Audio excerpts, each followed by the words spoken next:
Let there be Bible. Chapter 38. Jordan, your voice recorded. Now, as we come to chapter 38, let me ask you a question.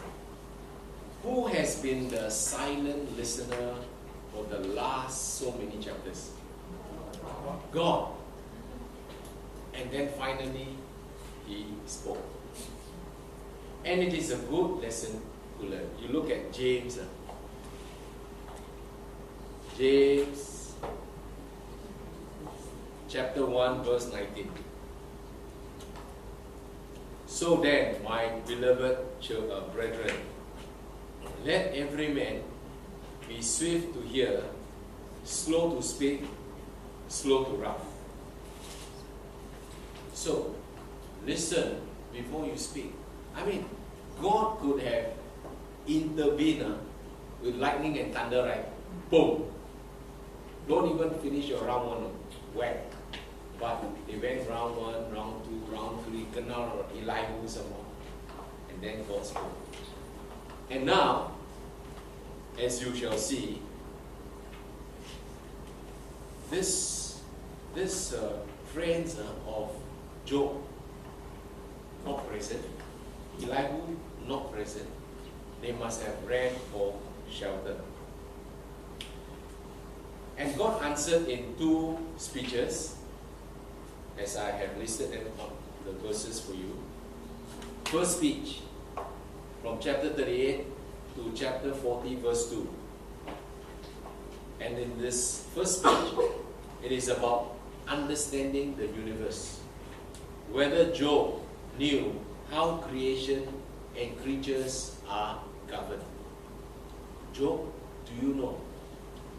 He didn't answer. Second speech, understanding justice and power. He asked Job about power in relation to himself, God, and the creatures.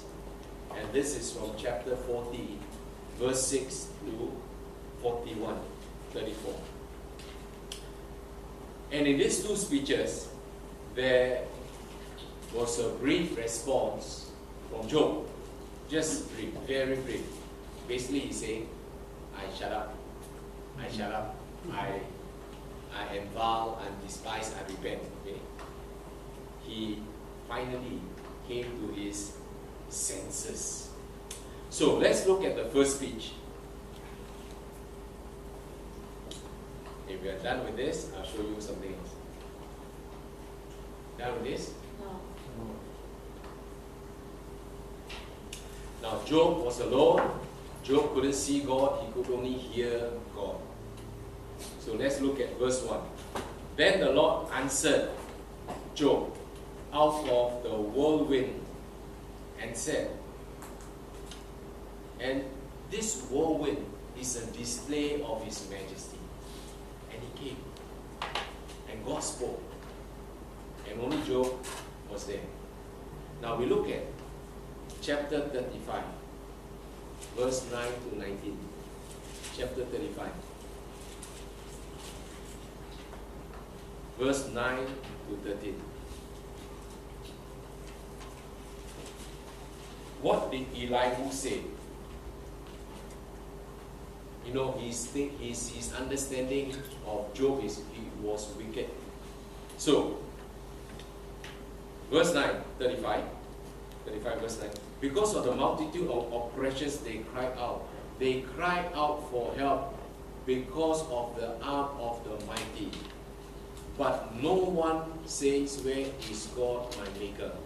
Who gives songs in the night, who teaches us more than the beasts of the earth, who makes us wiser than the birds of the heaven. Verse 12. They cry out, but He does not answer, because of the pride of evil men. Surely God will not listen to empty talk, nor will the Almighty regard it. That's what Elihu said, right? God will not answer you, God will not listen to you. But not true. Because in chapter 38, God answered Job. And you know, by this, that Elihu is totally out. Because he accused Job being wicked, evil, and so on. Job was not, and God listened to him. We are righteous, not of our own, but we are righteous in Christ. You understand? And when you cry out to him, when you call on his name, he will hear you. He will answer you. You understand? So don't run to the nearest lamppost or tree or some religious guy or pious guy. Talk to him. You have that privilege. You understand? God answered Job even when he was down and out, when he was in his situation with boys and so on. God heard him. Was Job the most compliant guy, silent and sweet and so on? No, he complained. But as we study these two speeches of God, even though he complained, but God did not hold it against him. You follow me? God did not hold it against him. So as God spoke to him, God was speaking out of love, not out of judgment. If someone comes to you out of judgment, that means you are condemned already. But God was speaking to Job out of love. Okay? So let's go back to chapter 38. If you were Job, you get frightened. Verse 2. Who is this who darkens counsel by words without knowledge? That means, when you darken counsel is supposed to, counseling and counsel, supposed to enlighten you, right? But you counsel and things get darker. Who is this who darkens counsel? And God wasn't referring to anyone else. Job, you are here, I'm talking to you. By words without knowledge. Job, you have been speaking without full knowledge. Now prepare yourself like a man. I will question you and you shall answer me. If you sleep at night and your name is Samuel, and then you hear God calling you, and then you answer God. Yeah, here I am. And then the next thing God say, I will question you and you shall answer me. Prepare yourself like a man. Stand up like a man. I tell you, the rest of the night you can't sleep anymore. Right? But here, God was telling Job, stand up like a man, prepare yourself. I've got some questions for you. Now, some scholars said God asked 70 questions. Some say he asked 60 questions. Some say he asked 77 questions. Okay? Homework for you. You go and count. Next week you tell me how many questions God asked. I will give you the right answer. It is more than 60 questions. And from verse 4 to verse 11. In fact, I put there from verse 1 to 11 to recount creation. But from 4 to 11, or the rest of this first part, God in his questions was referring to creation. And who else could have asked that except the one who created it, the Creator? So verse 4, where were you when I laid the foundations of the earth? Tell me if you have understanding. So that is the birth of the universe. Job, where were you? When you build a house, you lay the foundations first, right? So when God the builder started, he laid the foundation. Job, where were you? So to help you, this is question number 1. Okay. Who determined its measurements? The length, the breadth, the depth, the height, and so on. Surely you know. but Job said, 我不知道. That's question number 2. Or who stretched the line upon it? To what were its foundations fastened or laid? Or who laid its cornerstone? You see, this is a picture of building a house. First, you lay the foundations. Then the foundations ought to be fastened. Otherwise, when there is earth movement, big windstorm, rain, flood, whatever, it will move the foundation. And your house, your home will be shattered. And the most important stone in the foundation and so on is the cornerstone. So who laid its cornerstone? When the morning stars sang and all the sons of God shouted for joy. Job, you know all this? Now who are the morning stars? And who are the sons of God? Who are they? Job chapter 1 verse 6. We were there a couple of months back, I think. Was it a few weeks back? Job chapter 1 verse 6.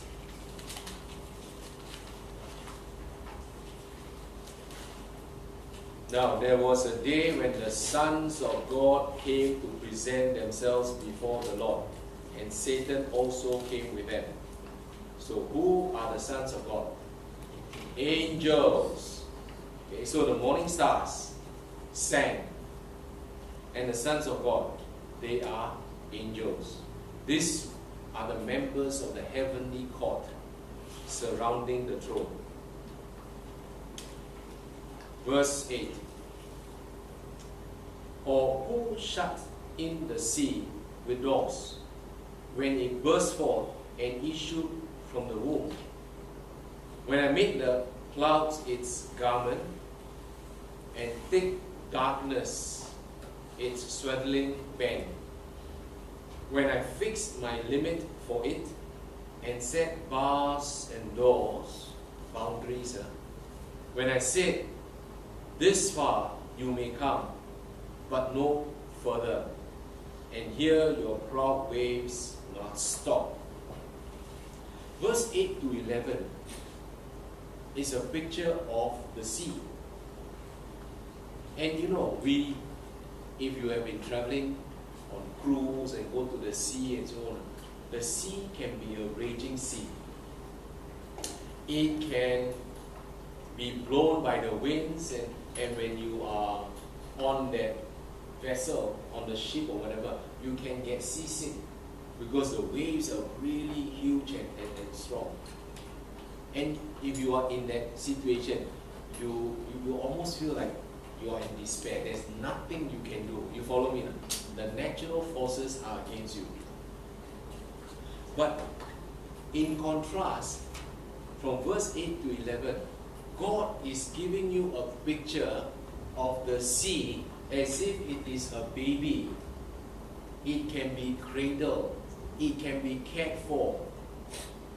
And it came from the womb that it was under control, it was delivered, it was nursed. And God set the boundaries and said, thus far and no more. Because the East Coast beach may not have stopped there. Might come all the way to Chai Chi Street, you understand? Like if you go to tsunami area in Phuket, boom, But God said, thus far and no more. So this is what God was presenting to Job, that he, the Creator, is in control. Who else can control the sea? Who is raging and powerful and uncontrollable? But God can. He clothed, He cared for the sea. Yeah, He said, I said, when I fixed my limit, I set bars and doors. Of course, you don't take them literally, but it is a language that you and I will understand. And that thus far you may come, but no further. You proud waves must stop. So when Job listened to this is creation. You got answer? No answer. So God continued. Right? Since you don't want to talk, then I talk. So God continued. And from verse 12 to 38, he was challenged to explain the elemental forces of the world. So see whether Job has the knowledge or ability to govern all these elements. Have you commanded the morning since your days began, and caused the dawn to know its place? Can you? We can only wake up, climb Kinabalu, wake up, for the dawn to rise. Yeah, or sit Hawaii Beach, wait for the sun to set. That's all we can do. But someone else is controlling it. Then I tell you, don't go to the North Pole. You get no value for money. You pay so much to go there, the day only 2 hours. Very fast. 2 to 4 p.m. After that, night, dark. But who's in control? God. Verse 13. That it might take hold of the ends of the earth, and the wicked be shaken out of it. It takes on form like clay under a sieve, and stands out like a garment. Now, verse 14 needs a bit of explanation. Takes on form like clay under a sieve. Now, we always understand or know that when they in the olden days, when they seal something, they use wax, right? They use wax. But in this instance, clay was used. Why was clay used? Because clay hardens when there is heat. Wax melts when there is heat. So this is God who did it. It takes on form like clay under a sieve. So there is a sense of permanence. God made it so. And stands out like a garment. So, before that we were talking about dawn and so on. Yeah. But what it is pointing to is the coming of the dawn. Okay? The morning and so on. It is like the dyeing of garments. Because when you dye a garment, you find that the color will come forth. Yeah? I mean, it depends what color you dye. The easiest is black, but otherwise you try other colors. Then the color comes forth. It is like, wow. Slowly it becomes light, a bit reddish, really wow. Then deep red and whatever they eat. So the dawn is first, wow, still dark. Then after that, slightly in the distance, you see a ray of light. Then brighter. Then you see the sky. Suddenly, wow, beautiful. So this is the poetic language, and stands out, referring to the dawn, and stands out like a garment. Okay? I studied so many years, so I cannot write poem like this. From the wicked, their light is withheld, and their upraised arm is broken. From the wicked, their light is withheld.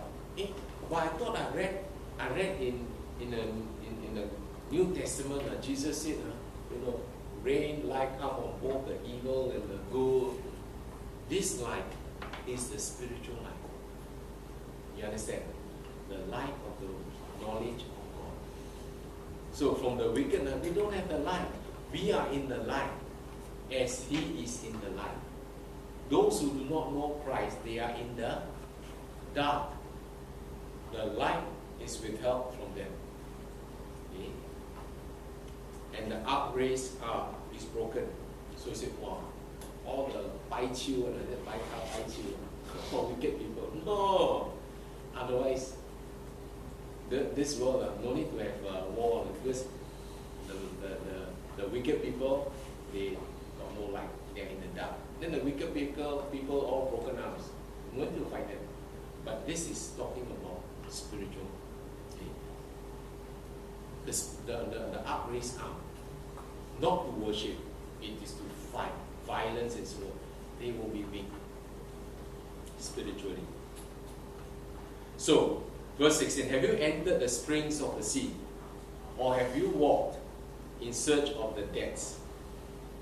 Have the gates of death been revealed to you? Or have you seen the doors of the shadow of death? Of course, Job hasn't, because he was still alive. He hasn't died yet. But he wanted to die, remember? In the earlier chapters, he was so depressed. I wish I was not born. Have you comprehended the breadth of the earth? Tell me if you know this. So God was challenging Job to explain the size of the earth. So have you comprehended the breadth of the earth? The length of it? No. Verse 19. Where is the way to the dwelling of light? Where does light begin? Where did light start? The origin of light and darkness. Because he went on to say, and darkness, where is its place? You see, this room was dark. And when we came in, we turned on the light. Light came. Darkness left. So where did the darkness go? You follow me? If you try to be philosophical and try and explain, so where did the darkness go? You can explain? Job? No. You can't. Verse 21. No, 20. That you may take it to its territory, that you may know the paths to its home, the darkness. Do you know it? Because you were born then, or because the number of your days is great. And from verse 22 to verse 38, the rest of this part here, wow, he went into atmosphere and weather. This one, the meteorologists, they can tell us, but they can never be always accurate. Okay, have you entered the treasury of snow? Or have you seen the treasury of hail? Treasury is like our storeroom, right? We put all our treasures there and so on. So have you entered the treasury of snow, the storehouses of snow? Because when you are in those mountains and so on, it keeps snowing, or just go Japan or Korea, where did they come from? From the storehouses of God, the treasuries of snow. Have you entered there and see how much snow? And the other thing I need to tell you, so many years of skiing, I never see two flakes the same one. No two flakes of snow are the same. Anyway, scientifically it's proven. They are different. And God made them so. You don't find two snowflakes the same. Okay. And have you seen, of course snow is a blessing, we love it. Unless it's sub-zero, like minus 20 degrees, then you better cover your ears. Otherwise, earless. Or have you seen the treasuries of hail? And hail, stones from heaven. Ice stones, ice batu. And suddenly, pop, something dropped on you. And I think recently, or not too long ago, there were some hailstones in Singapore, right? They all get frozen up there. Then simple layman language, too heavy drop. That one car insurance covered. But in Revelation, we studied that a few years ago. In Revelation, when the bowls and the scrolls were opened, hailstone came down, right? When we get there in a few months' time, we will study again. So God can use all this at His disposal. Snow, like just now we read, His elements He controls for correction, for the land, or for mercy. So you see here. Job, have you entered all these treasuries? No. Which I have reserved for the time of trouble. Hail especially, in the book of Revelation. Revelation for the time of trouble. If you don't believe me, Revelation chapter 8 verse 7. Okay, Revelation 8 verse 7. Read at your own time. How many questions already? Never count. For the day of battle and war. For the day of battle and war. You all look like you don't believe me. Okay, Revelation 8 7.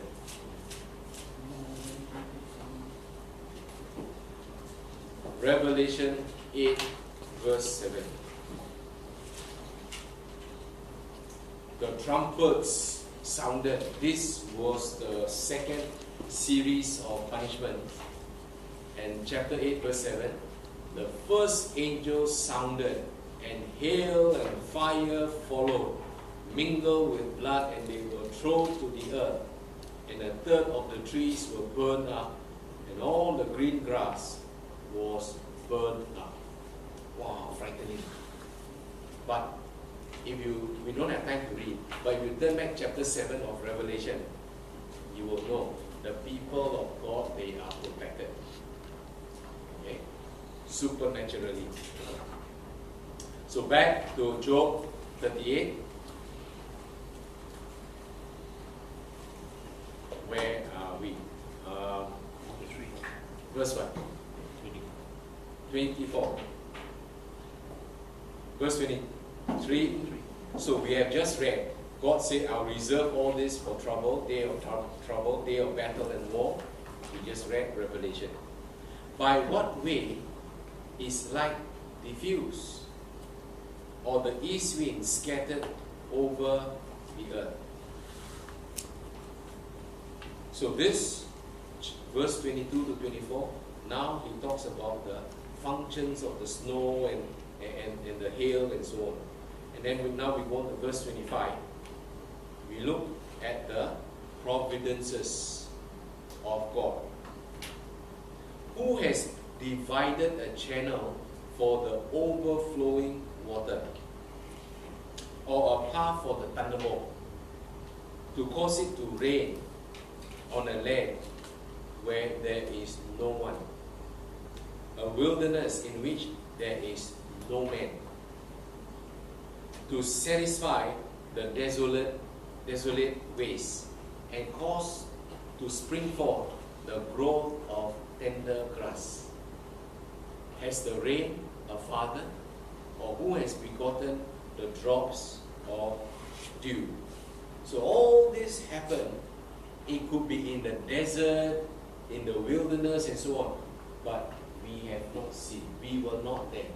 But you can't say God did not do it, because it was parched, and then rain came, and then tender grass came forth.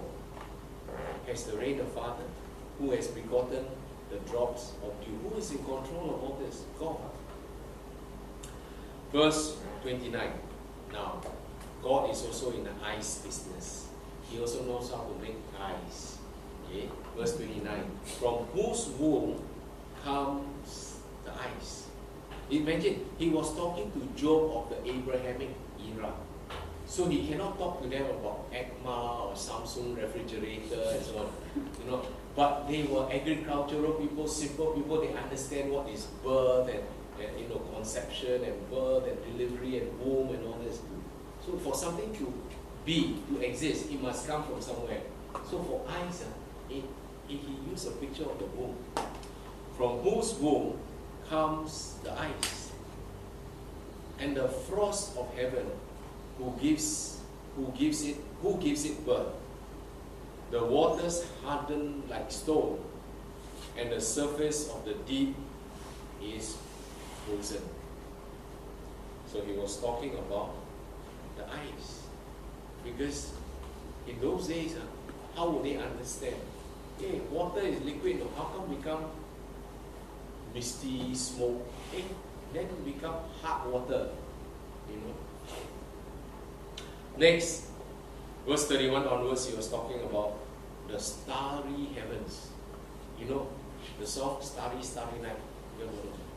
Never mind, I have time, I sing for you. The starry heavens.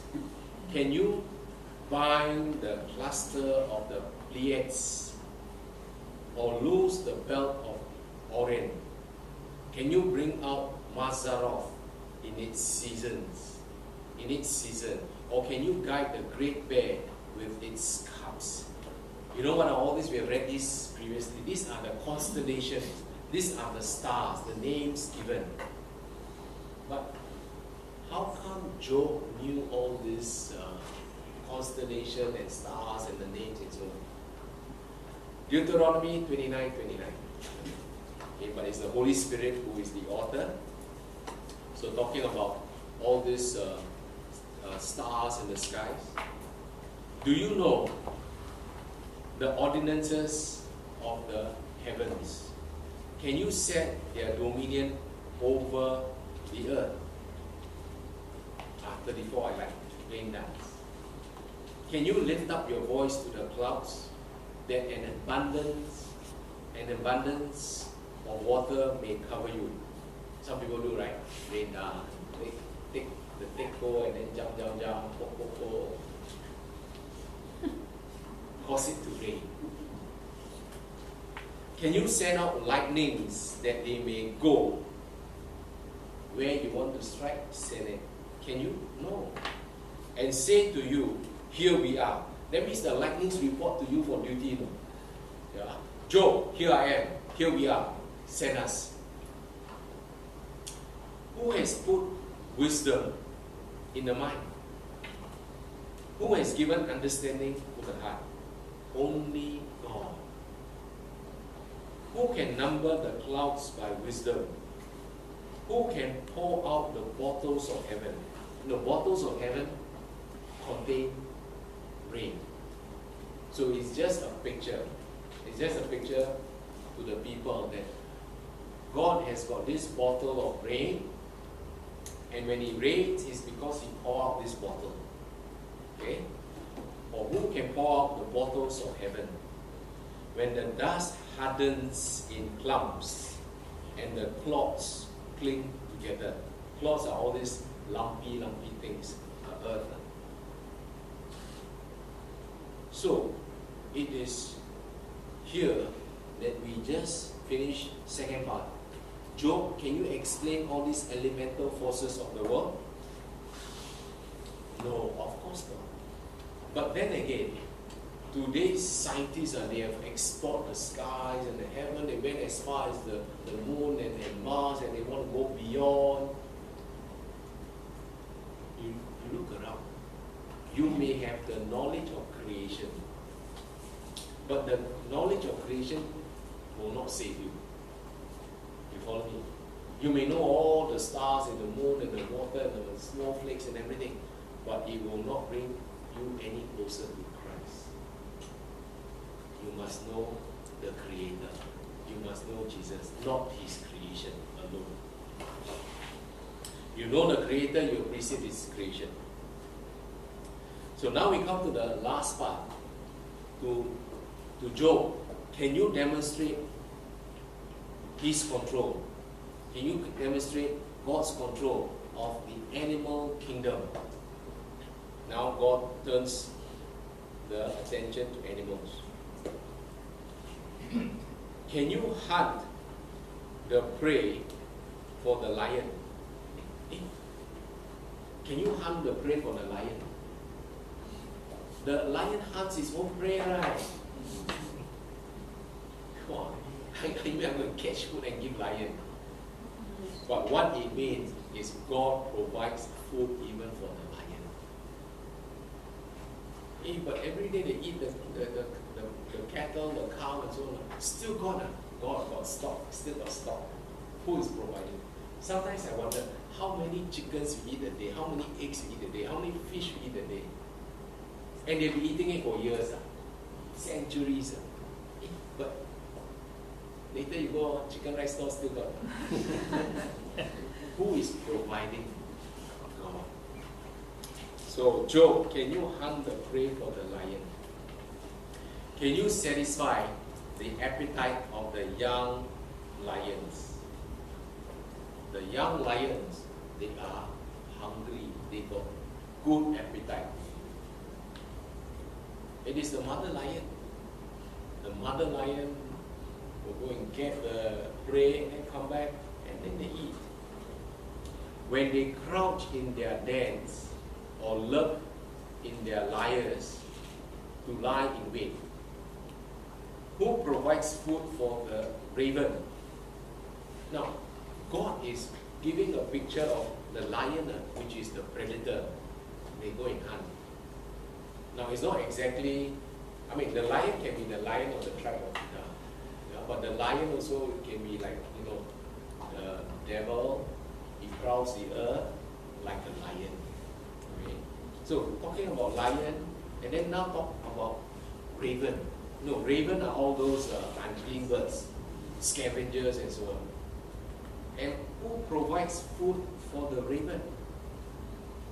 When its young ones cry to God and wonder about for lack of food, God provides. But what God is saying is, if I can even provide for the lion and even for the raven, surely I can provide for the rest. They are unclean, they are evil. I provide for them. I can provide for you. So, Job, what have you got to say? So in this chapter 38, a quick overview, a quick recounting of creation. And creation speaks of the person, the power of God. He is majestic. Majesty, we sing majesty. Okay. He speaks of the wisdom and the greatness of God. The majesty of God. And these are questions that even us, those say Job, even us today we cannot answer. And so in the whole of chapter 8, 38, Job again quite sat there, listen. He is learning the art of listening. You notice something. I don't know how many questions you have counted. Your count. Lost count.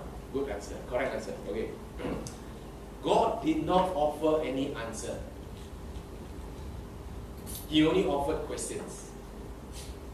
He could have answered, Job, Elihu said this, Eliphaz said this, Bildad said this, Zophar said this, they are wrong. Let me give you the right answer. He could have offered answers, right? But he offered only questions, no answers. And Job is there, wow, I am really expert. Kidding. You know why God did not offer answers? Because He is the answer. He is the answer. In Him is the answer. And that's what He wanted Job to see. So He didn't offer the answer. Job must come to the realization that God is the answer. We will look at this, even James chapter 4 verse 8. James chapter 4 verse 8. So what is the application? What then must we do? James chapter 4 verse 8. Draw near to God, and He will draw near to you. Cleanse your hands, you sinners, and purify your hearts, you double-minded. But the key part of that verse is, draw near to God, and He will draw near to you. And in Him is the answer. That is chapter 38.